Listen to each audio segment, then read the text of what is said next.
ధర కొండెక్కి కూర్చుంది. గతేడాది కోడిగుడ్ల ధరలు నాన్ వెజ్ ప్రియులకు చుక్కలు చూపిస్తూ టాప్ రేట్ పలికితే ఈ సంవత్సరం మొదట్లోనే చికెన్ ధరలు మాంసం ప్రియులకు షాక్ ఇచ్చాయి. గత కొన్ని రోజులుగా 200 నుంచి 250 మధ్య ఉన్న కేజీ చికెన్ ధర ఒక్కసారిగా భారీగా పెరిగింది. ప్రస్తుతం మార్కెట్ లో కేజీ చికెన్ ధర 280 నుండి 320 వరకు పలుకుతోంది. కిలో బాయిలర్ చికెన్ ధర 300 మార్కు దాటిపోవడానికి కోళ్ల ఉత్పత్తి తగ్గడం, దానా ఖర్చులు పెరగడమే కారణమని వ్యాపారులు చెబుతున్నారు. ప్రస్తుతం కూరగాయల ధరలు పెరిగాయి. టమాటా కిలో 50 రూపాయలకు చేరింది. మిర్చి, చిక్కుడు, బెండకాయ ఏదీ తక్కువ లేదు. ఇంతింత ఖర్చు చేసి కూరగాయలేం కొందాం, రుచిగా చికెన్ వండుకొని తిందాం అనుకుంటున్నారా? ఆ అవకాశమూ లేదు. నిన్న మొన్నటి వరకు కిలో చికెన్ 200 నుండి 250 మధ్యలో వచ్చేది. ఇప్పుడు అది కూడా 300 దాటింది. బోన్లెస్ చికెన్ అయితే కిలో 400 క్రాస్ అయింది. నాటుకోడిలో కిలో 450 నుండి 550 ఉంది.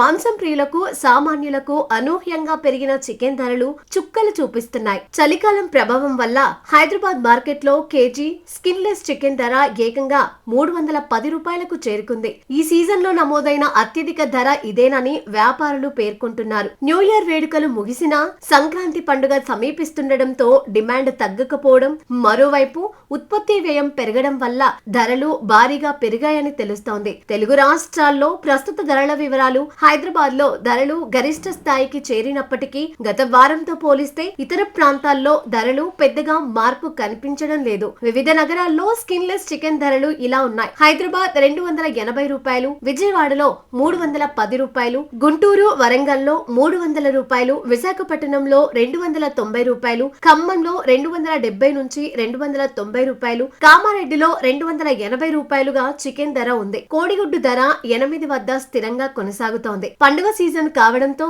రానున్న రోజుల్లో ధరలు ఇంకా పెరిగే అవకాశం ఉందని వినియోగదారులు ఆందోళన వ్యక్తం చేస్తున్నారు. ఇదిలా ఉంటే హైదరాబాద్ లో పలు మార్కెట్లలో కేజీ మటన్ ధర 550 రూపాయలుగా దొరుకుతుంది. దీంతో మాంసం ప్రియులు ఆయా మార్కెట్లకు ఉదయాన్నే పోటెత్తుతున్నారు.